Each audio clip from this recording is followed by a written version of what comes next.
The first time I realized the war could end my life without a bullet, a man in polished boots shoved me aside and laughed. It was not on a battlefield, it was inside a command tent, where rules mattered more than people. Everyone heard it, no one reacted, and I understood something cold and permanent in that moment. If power decides truth, what happens to a man who refuses to bow? My name is Caleb Rowan. In the summer of 1944, I was a junior logistics officer attached to an American armored group pushing through France. That title sounded clean, almost boring, but it meant I touched everything that kept men alive: fuel, ammunition, ration schedules, repair queues. I was not a hero type. I did not carry medals. I carried ledger's grease under my nails and the weight of decisions no one wanted to see. The camp sat on the edge of a ruined orchard, trees shredded by shellfire apples rotting on the ground. Engines idled day and night, the air thick with oil and smoke. I had been awake for 30 hours when the incident happened. A convoy was delayed, fuel misrouted, tanks stuck with empty bellies while orders screamed for movement. I followed the paperwork to its source, a sealed crate stamped with authority redirected without explanation. Inside the command tent, a senior officer stood over the table, spotless uniform, clean hands. He dismissed my report without reading it. He told me to stop making noise and learn my place. When I insisted, when I said men would die, he stepped closer and shoved my shoulder hard enough to stagger me into a crate. Laughter followed, quiet and approving. The shove hurt less than the certainty that followed. I had crossed a line that was not written on any map. I did not strike back. I did not raise my voice. I picked up the ledger, I dropped and walked out. Outside, the engines kept running indifferent. A mechanic met my eyes and looked away. That was when the war changed shape for me, not because of the enemy, but because of my own side. If you are still listening, pause here and tell me what you think a man should do next when truth costs him standing and silence buys safety. The next days moved fast and slow at the same time. On paper, operations advanced. In reality, the same misroutes kept happening. Fuel diverted to quiet sectors, spare parts locked behind signatures that never came. I began to see a pattern. It was not incompetence, it was convenience. Certain units were favored, certain officers protected, and the cost was paid by men who never entered the tent. I kept my head down and my eyes open. I copied manifests at night, compared stamps, traced signatures. I did not confront anyone again. I learned the rhythm of authority, how decisions flowed around accountability, like water around stone. The senior officer who shoved me appeared everywhere, smiling for photographs, praised for efficiency. The numbers said otherwise. My first real twist came by accident. A crate marked as emergency reserves arrived, opened lighter than recorded. Inside, I found replacement seals and filters meant for tanks already listed as destroyed. The paperwork said they were scrapped. The reality sat in my hands. Someone was declaring losses early to free supplies elsewhere. That elsewhere pointed back to the same polished boots. I faced a choice then. I could file a report and watch it disappear. Or I could keep collecting quietly, patiently. I chose patience. It felt like betrayal at first, but it was strategy. Every night I built a second ledger, clean columns, dates, initials. I did not alter a thing. I only mirrored reality. Pressure mounted as the advance tightened. Orders demanded speed. Speed magnified every lie. Tanks stalled again. A crew slept beside their machine, waiting for fuel that existed on paper only. I stood with them and said nothing. I hated the silence, but I knew it was temporary. The senior officer noticed me watching. He did not confront me again. He did not need to. He reassigned me to a quieter duty, inventory oversight with limited access. It was meant to bury me. It did the opposite. Inventory sees everything. Inventory touches the edges where truth leaks. Another twist arrived through a routine inspection. A locked chest listed as personal effects fell under my count. Inside, I found duplicate seals, official stamps, and blank requisition forms signed in advance. It was not theft in the simple sense. It was control. With those tools, a man could reroute an army without firing a shot. I did not celebrate. I felt sick. The scale was larger than a shove in a tent. It was systemic, protected by rank and urgency. I began to understand the real battlefield. It was not hedgerows and roads. It was time and proof. I sought help where help could exist. A legal officer attached to the division, exhausted and cautious, listened without interrupting. He did not promise action. He promised guidance. Preserve chain of custody. Do not confront. Let the evidence speak. His advice was not heroic. It was survivable. The senior officer escalated first. A rumor spread that I was difficult, slow, unreliable. A memo questioned my judgment. It was subtle and effective. I felt the ground soften under my feet. Friends grew distant. Doors closed. That was the moment. Doubt crept in. I wondered if I should stop if survival meant letting it go. Then a tank burned on a roadside after running dry under fire. I saw the crew pulled out, shaken alive by chance. The ledger in my pocket felt heavier than the engine block. Doubt evaporated. I took one risk. I duplicated my second ledger and stored it off-site with a chaplain who kept quiet and asked no questions. Redundancy felt like breathing again. I also learned that the senior officer planned a public inspection, a show of order. He wanted applause. He would bring the paperwork with him. That was when I understood how this would end. Not with an accusation, not with a fist, but with timing. I would not confront him in private. I would let his own system carry the weight. As the inspection approached, my nights shortened and my notes sharpened. I rehearsed nothing. I waited. The engines kept running. The orchard stayed silent. And the man in polished boots prepared to smile again. What he did not know was that the war he thought he controlled was about to read him back his own numbers in front of everyone who mattered. I learned quickly that patience does not mean stillness. It means moving without noise. The inspection day crept closer, and with it, the tightening of control. My access narrowed again, my hours shifted, my name moved lower on lists. None of that mattered. I had already copied what I needed, and I had learned where the cracks lived. Inventory is not numbers, it is habit, and habit betrays liars. The camp changed its posture as the senior officer prepared his walkthrough. Canvas was scrubbed, engines wiped faces, rehearsed their neutral smiles. I was reassigned to a side depot near a rail spur, a place meant to keep me invisible. It was perfect. Trains bring truth in bulk. Cars arrived, stamped and sealed, and I logged weights with a scale that never lied. The numbers whispered the same story as before. Overages hear shortages. They're always bending toward the same names. I found a new ally without meaning to. A corporal named Eli Mercer, grease in his hair, eyes too sharp for his rank. He worked the night shift counting shells and hated waste with a quiet intensity. We spoke little. We did not need to. I showed him a page. He showed me a crate. The seals matched my ledger. The destinations did not. Trust formed the way it does in war, fast and practical. The first twist of this chapter came wrapped in kindness. A message arrived, inviting me back to the main tent for a brief, softening gesture. The senior officer greeted me with a hand on my shoulder, light, this time almost friendly. He spoke of pressure, of mistakes made under strain, of second chances. He offered to restore my standing if I focused on my lane. I listened. I nodded. I declined without refusing. I said I would do my duty. His smile held, but his eyes cooled. The offer was not mercy. It was a leash. That night, the rumor sharpened. I was said to be hoarding paperwork, slowing flow, endangering the push.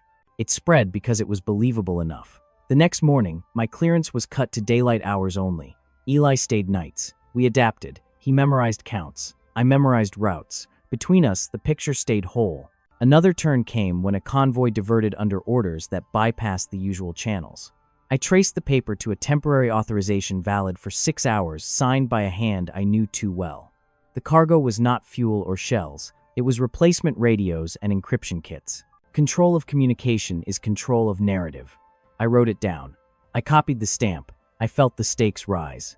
The legal officer checked in once briefly. He warned me that pressure would increase, that timing mattered more than volume. He said to wait for the inspection moment when hierarchy assembled itself. Evidence works best when it cannot be buried without witnesses. He did not tell me what to do. He trusted me to know. As days narrowed, the senior officer tightened his grip. He reassigned Eli to motor pool cleanup. He moved the scale from my depot. He ordered random audits designed to find fault in my work. They found none. That angered him more than failure would have. Authority hates resistance that does not fight back. I made a small mistake on purpose. I flagged a minor discrepancy that meant nothing, knowing it would trigger a review. The review brought clerks. Clerks bring files. Files bring eyes. While they counted bolts, I watched stamps move from folder to folder, and I noted who touched what. Patterns form under scrutiny. Another ledger page filled itself. The day before the inspection, rain turned the orchard to mud. Engines struggled. The push stalled again. Men waited beside machines that could not move. I stood with them and said nothing. Eli caught my eye from across the yard and nodded once. We were ready. Inspection morning arrived clean and loud. Boots polished. Flags straight. The senior officer moved like a host, confident, expansive. He spoke of efficiency, of lessons learned, of momentum. I stood at the edge with my clipboard, exactly where I was meant to be. When he reached the rail spur, he gestured broadly and praised the flow. That was when the second twist landed. A train arrived early, unannounced, carrying the very radios I had traced. The seals were intact. The destination tag was wrong. The scale was back in place for show, and it told the truth in front of everyone. The numbers did not match the manifest the senior officer held. A murmur rippled. He laughed it off and blamed weather. I wrote nothing. I waited. A colonel asked for clarification. The senior officer waved a hand and produced an authorization. The stamp gleamed. I stepped forward and asked to verify the stamp against the depot registry. My voice did not shake. Silence thickened. The colonel nodded. The registry showed the stamp retired 2 weeks earlier. Not destroyed, retired. The chest of stamps I had found flickered in my mind. The senior officer argued procedure. The colonel asked for the chest. It appeared carried by a clerk who looked confused. Inside lay the truth, quiet and damning. Duplicate seals, blank forms, control made visible. The camp exhaled. Not relief, not yet, but attention. The senior officer did not shout. He did not threaten. He smiled thinly and suggested a misunderstanding, a clerk error, a wartime necessity. He turned to me and spoke my name as if it were an accusation. I met his eyes and said nothing. The ledgers spoke for me as Eli placed them on the table. The colonel ordered a pause. Guards appeared without drama. The inspection ended where it stood. Files moved hands. Authority shifted weight. I felt the ground firm beneath my boots for the first time in weeks. But power does not fall cleanly. As the senior officer was escorted away, he leaned close and whispered that I had made enemies I could not see. His breath smelled of mint. His voice carried certainty. I watched him go and wondered which doors would close next and which would open when the war decided what it wanted from me. The aftermath did not arrive like justice. It arrived like fog, quiet, slow, and disorienting. Orders changed without explanation. Names disappeared from rosters. The senior officer was not arrested, not yet. He was reassigned, pending review, a phrase that sounds clean and means nothing. The camp returned to motion, but the current had shifted, and everyone felt it. I was moved again, this time upward and sideways, attached to a temporary review cell that answered directly to division command. It looked like trust. It felt like isolation. Eli was sent back to his unit with a handshake and no promise. We did not speak. We did not need to. The ledger had already crossed the line where memory becomes record. The third chapter of this war taught me that exposure invites counterattack. Within hours, a memo circulated questioning my methods, not the facts. It spoke of morale, of disruption, of overreach. It never said my name, but it did not need to. The language was familiar, the same tone the senior officer used when he shoved me and laughed. Power does not disappear. It adapts. My first meeting with the review cell was polite and cold. A colonel chaired it, flanked by 2 majors and a legal observer. They asked me to walk through my findings slowly, carefully. I did. I kept my voice even. I showed the chain, the stamps, the scales, the timing. They nodded and took notes. When I finished, the colonel thanked me and asked a question that felt like a blade. Why did I wait? I answered honestly. Because reports disappear, because evidence needs witnesses, because men were already dying, and I needed certainty. The room stayed quiet. The legal observer wrote something and did not look up. The twist of this chapter came from outside the tent. News traveled faster than paperwork. A tank battalion filed a formal complaint about fuel losses tied to the same authorizations I had flagged. Another unit reported radio failures after receiving mismatched kits. My ledger had found siblings. The pattern widened beyond my hands. That is when momentum shifted from personal to structural. The counterstrike arrived that evening. An accusation surfaced that I had mishandled inventory counts earlier in the month. It was small, technical, plausible. The timing was perfect. I was summoned again, this time with less warmth. The message was clear. If you push, you will be pushed back. I did not panic. I returned to my notes and found the count in question. It was correct. The accusation hinged on a recalibration of the scale approved during the night shift, when access logs were thin. The scale had been touched. I asked for the logs. They were missing. I asked for witnesses. There were none on record. Here, the war asked for a different weapon. Not more evidence, but framing. I requested a controlled recount with observers from 3 units and the legal cell present. The request itself was a risk. It signaled confidence. It invited scrutiny. It also forced the truth into daylight. The recount happened under a gray sky. Crates opened. Numbers spoke. The scale read clean. The accusation collapsed without noise. No apology followed. None was expected. the fog thinned. A quieter twist followed, more dangerous because it felt human. The senior officer sent a message requesting a conversation. He framed it as closure. He acknowledged excesses. He spoke of pressure, of survival, of doing what was necessary. He said he had protected the push. He implied I had endangered it. I met him in a neutral space with a legal observer present. He did not shout. He did not threaten. He tried something older. He tried to make me complicit by understanding. He said, the war rewards those who bend. He said, idealism costs lives. I listened. I felt the pull. It is easy to confuse cynicism with wisdom when tired. I told him one thing, that bending the truth breaks trust faster than steel breaks under fire. He smiled sadly. He said, trust is a luxury.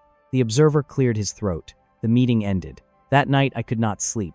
Doubt returned wearing new clothes. What if he was right? What if the cost of purity was delay? I walked the line of parked tanks and listened to cooling engines tick. I remembered the crew pulled from the burning roadside. I remembered the ledger wait. Doubt left again. The review cell moved faster after that. Witnesses were called. The chest of stamps was logged. Communications audits began.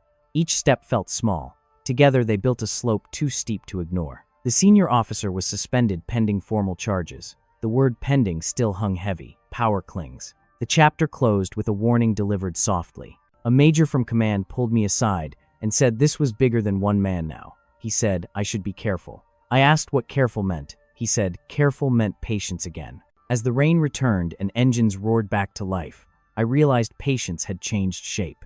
It was no longer about waiting. It was about holding the line while the war decided whether it wanted truth or comfort and which of us it would spend to get it. The fourth phase began with distance. I was ordered away from the camp that had become my whole horizon and sent to a regional depot near a river crossing where maps mattered more than faces. The transfer was framed as protection, a cooling-off period, while the review expanded. It felt like exile. The war kept moving, and I was pushed to the margin, close enough to watch but too far to touch. Distance sharpened perspective. The depot fed 3 fronts, and every delay rippled outward. I watched schedules bend under pressure, watched shortcuts tempt men who were tired and afraid. The system did not need villains to fail. It only needed silence. I kept my notebook close and my mouth shut. I counted. I listened. I waited for the pattern to repeat. It did, but not how I expected. A new authorization appeared, clean and legal, signed by a different hand. The language echoed the old tricks without copying them. Supplies shifted again. Radios paired wrong fuel, arriving late. The senior officer was suspended, but his methods had learned to walk without him. That was the real twist. Removing a man does not remove a habit. I faced another choice. I could point backward and claim victory, or I could follow the habit forward and name it. The legal officer had warned me this would happen. Systems defend themselves. I asked permission to expand my review. It was granted with conditions. Observe only. Report through channels. No unilateral action. Careful again. The next days tested my restraint. I traced the new authorizations to a committee formed to streamline operations. Streamline is a beautiful word.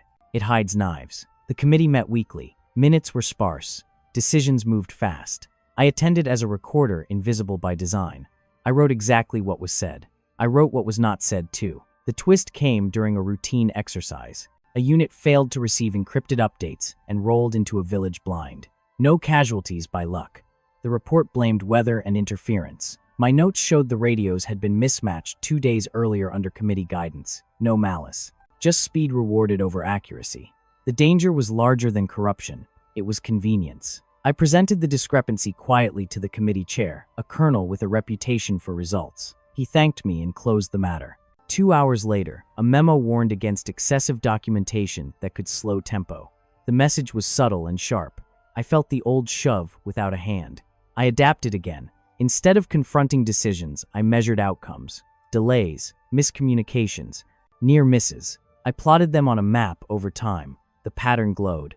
I shared it with the legal officer and asked one question. How do you correct a habit without accusing a man? He smiled thinly and said, you change incentives. That night, I drafted a proposal that looked boring and felt dangerous. Tie authorization privileges to verified outcomes.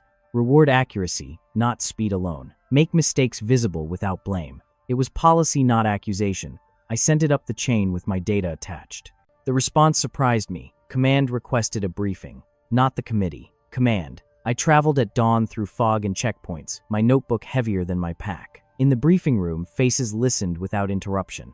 Questions came sharp and fair. When I finished, the room stayed quiet longer than comfort allows. Then the chair spoke. He said the war had taught them to prize motion, sometimes at the cost of sense. He said my map showed a truth they could not unsee. He ordered a pilot of the new incentives across the sector. Limited scope, measured results, no announcements. The backlash was immediate and quiet. The committee tightened, whispers returned. I was called naive, academic, dangerous to momentum. I did not answer.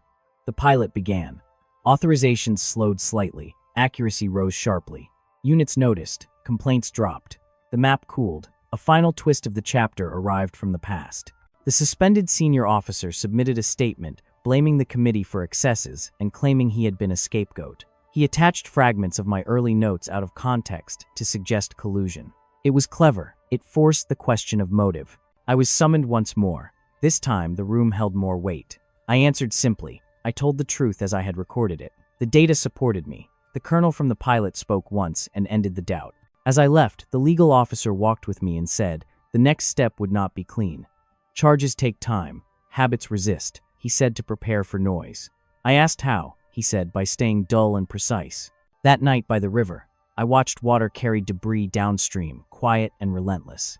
I realized the war within the war had entered a phase where victory would not feel like triumph. It would feel like fewer fires no one would photograph, and fewer shoves no one would laugh at.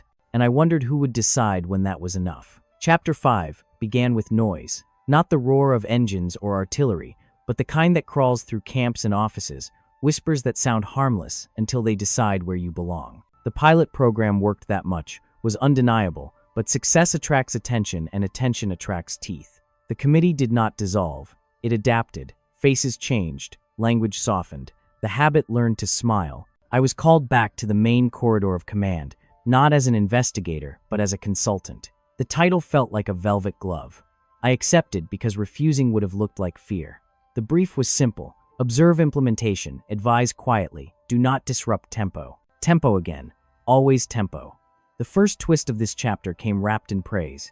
A general cited improved efficiency in a speech and credited collective effort. My name was not mentioned, which was fine, but a footnote appeared in a follow-up memo, framing the changes as a committee initiative. History was being edited in real time. I felt the old pull to correct the record. I resisted. Credit was not the prize. Control of outcomes was. The backlash sharpened when a unit commander complained that the new checks slowed his advance by hours. He was right. The checks had forced a correction that saved fuel later, but that part came after his report. He was angry, decorated, and loud. His voice carried. The committee seized the moment and proposed exemptions for high-performing units. Exceptions are how habits return. I countered, without opposing. I asked for data. I asked to pilot exemptions with transparent metrics. If speed truly improved without cost, I would support it. The request sounded reasonable. It was also a trap. The exemptions passed narrowly. What followed felt inevitable. Within days, a misroute occurred under an exemption, then another. No casualties, but risk spiked. The committee blamed growing pains. I updated the map. Red dots returned like a rash. The pattern did not care about rank. The twist outside the plan arrived at dusk in the form of a sealed envelope slipped under my door. Inside were copies of messages I had never seen, drafts, circulating among junior officers that framed me as obstructionist, ideological, unfit for wartime decision-making. They quoted the suspended senior officer's statement and added commentary. The handwriting was neat, the intent was not. This was the out-of-band twist the legal officer had warned me about. Character attack, not fact. I felt anger rise hot and useless. I sat on it until it cooled into resolve. I gathered my notes and walked to the chaplain who had kept my ledger months earlier. He listened and said nothing. Then he asked a simple question. What outcome do you want? I wanted safety to beat speed when speed lied. I wanted systems that did not need heroes. I wanted fewer shoves laughed at and tense. The chaplain nodded and said, then you must let them overreach. The committee scheduled a review to formalize exemptions. I was invited to speak briefly. I prepared a presentation that looked dull. No accusations, no names. Just timelines and deltas. I added one slide at the end, a comparison of risk incidents with and without exemptions. The difference was stark. Halfway through, a colonel interrupted and challenged my assumptions. He cited doctrine. He cited urgency. He implied cowardice. The room leaned. I did not argue. I thanked him and asked permission to show the underlying logs. He agreed, confident. The logs included the messages slipped under my door, now properly sourced and contextualized, not to shame but to demonstrate how narrative pressure preceded exemptions. The room shifted again. The colonel said nothing more. The final twist of the chapter cut deeper. The general, who had praised the changes earlier, asked a question that reframed everything. He asked who benefited from exemptions when they failed. The answer was uncomfortable. Failures dispersed blame. Success concentrated credit. Habits protect credit. The vote postponed formal exemptions. The pilot continued without them. The committee lost ground without losing face. That mattered. People retreat better when given dignity. Afterward, the legal officer found me by the map room and said charges against the suspended senior officer would proceed. Limited scope, administrative consequences more than criminal. He said systems rarely punish the first mover as harshly as the copycats. It was not justice, it was progress. That night I walked past a line of trucks refueling smoothly under the new checks. A driver waved and said it felt slower but steadier. I smiled and kept walking. The chapter closed with a warning that arrived quietly. A transfer order sat on my desk, effective soon to a different theater entirely. Promotion attached, distance again. Reward or removal hard to tell. I folded the paper and wondered whether the habit would follow me or whether I had finally taught it to limp. Chapter 6 began with motion and ended with consequence. The transfer order moved faster than doubt. I arrived in the new theater with a clean slate and a reputation that traveled without details. Promotion brings light and shadow. People listen sooner. People also test sooner. I learned the ground, the routes, the rhythms, and I did not touch anything for a week. Patience had become a habit of its own. The system here looked different and felt familiar. Faster tempo, thinner margins, louder voices. I watched authorizations flow and felt the old pressure to simplify. The checks from the pilot program existed here only as rumor. I requested data quietly and received summaries that smoothed edges. Summaries are a choice. I asked for raw logs and got silence. The first twist arrived, disguised as urgency. A push demanded fuel beyond forecast. An authorization came stamped clean and late, bypassing the checks that should have caught a mismatch. The destination sat on a river bend with narrow bridges and no room for error. I flagged the risk and was told the window would close. Tempo again. I faced the old fork. Block and be blamed. Allow and hope. I chose a third path. I approved conditionally and embedded observers at the scale, and the bridge not to slow but to see. It was a small defiance wrapped in compliance. The convoy rolled at dawn. The observers reported a discrepancy within minutes. Weight off by just enough to matter. Radios paired wrong again. The pattern was not a ghost. It had teeth. I halted the movement at the bridge under safety authority. The radio lit up, voices sharpened, the window threatened to slam. Here, the out-of-band twist struck hard. A message flashed across command channels, claiming I had exceeded authority and endangered the push. Names attached, rank attached. The language felt practiced. The habit had allies. I did not argue on the net. I asked for a single thing, a 10-minute pause to reconcile the discrepancy. I grounded the request in safety doctrine and cited recent incidents. Silence followed, then permission came clipped and resentful. The 10 minutes exposed the truth. The fuel was shorted to pad another lane. The radios would have failed at the bend. The convoy would have stalled under eyes. The observers sent photos and logs in real time. The bridge stayed quiet. The push waited. The climax of this chapter rose like weather. Command demanded accountability now, not later. A review convened on the spot with officers who had not rehearsed their lines. I laid out the chain without names first, then with names when asked. The pattern traced back through exemptions, granted quietly to favored units under pressure. It traced back to people who had learned to survive scrutiny by sharing blame. The general asked the question that ends arguments: who signed the final authorization? The answer landed heavy. The signature belonged to a rising star, decorated and protected. The room tensed. Careers hung in the air like smoke. I felt the pull to soften, to suggest mitigation, to preserve harmony. Then I remembered the shove in the tent and the laughter that followed. I remembered the burning roadside. I let the data stand without apology. The general ordered immediate suspension of the authorization network pending audit. He ordered the rising star relieved of command pending inquiry. He ordered the pilot checks implemented theater-wide without exemptions. The words came fast and clean. The room exhaled. The relief did not feel like victory. It felt like a cost paid up front. The push resumed, an hour later, slower and safer. The convoy crossed the bridge intact. The radios worked. No photographs marked the moment. Afterward, the legal officer called from far away and said this was the peak. He said consequences would cascade now. He said some would blame me for lost momentum, and others would thank me quietly. He said to expect noise. Noise came. Articles framed the halt as caution and as hesitation depending on the day. Whispers labeled me rigid. Promotions stalled and unstalled. None of it touched the map. The red dots stayed away. That night alone, doubt tried again. What if the war demanded speed above all? What if caution cost more later? I walked the river and listened to water slide past stone. The bridge stood. That was enough. The chapter closed with a letter stamped final. The inquiry substantiated findings. Administrative actions followed. No parade, no speech. Just a line in a file that would shape decisions long after names faded. I folded the letter and realized the habit had not been defeated. It had been taught a boundary, and boundaries change behavior only if they are enforced tomorrow. I wondered then whether I would be allowed to enforce it again, or whether this was the last stand before distance returned, wearing the mask of reward. Chapter 7 arrived without ceremony. That was how I knew it mattered. The war did not pause to congratulate anyone. It absorbed outcomes and moved on. Orders kept flowing. Engines kept turning. Men kept sleeping beside machines that might save or kill them, depending on decisions made far from noise. I stayed where I was not promoted, further not removed, simply used. The system adjusted in small ways that only counters notice. Checks became routine. Exemptions stopped being whispered and started being justified. Language shifted from urgency alone to urgency with verification. It was not clean. It was not perfect.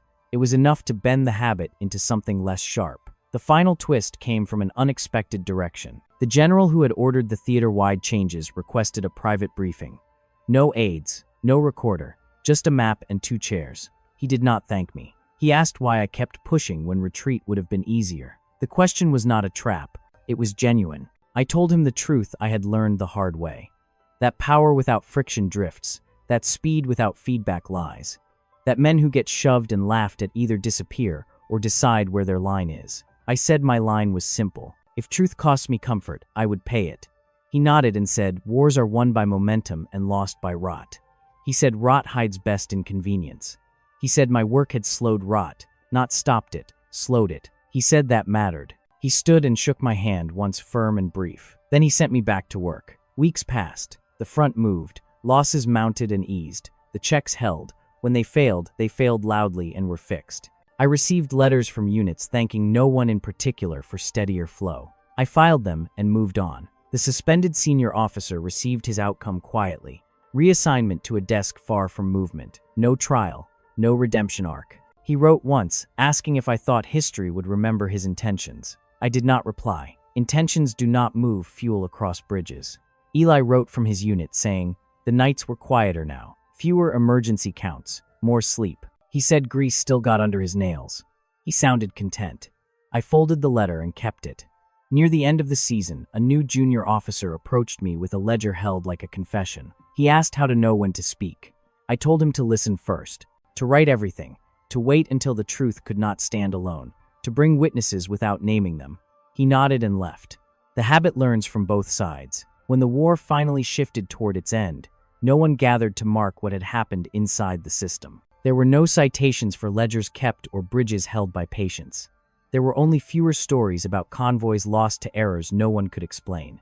I stood once more in an orchard, this one green and quiet engines distant. I thought about the shove that started it and the laughter that tried to end it. I understood then that retaliation does not always look like force. Sometimes it looks like refusing to let a bad pattern repeat. Sometimes it looks like staying dull and precise until the loud part runs out of breath. If you are still here, ask yourself where your line sits when convenience asks for silence. Ask whether speed has ever asked you to forget someone standing beside a machine, waiting for what exists on paper only. The war taught me that justice rarely arrives as a moment. It arrives as a habit changed, just enough to save the next person who never enters the tent. That is how it ended for me, not with applause, not with peace, but with fewer fires no one photographed and fewer shoves no one laughed at. And in a war built on momentum that was the quietest kind of victory,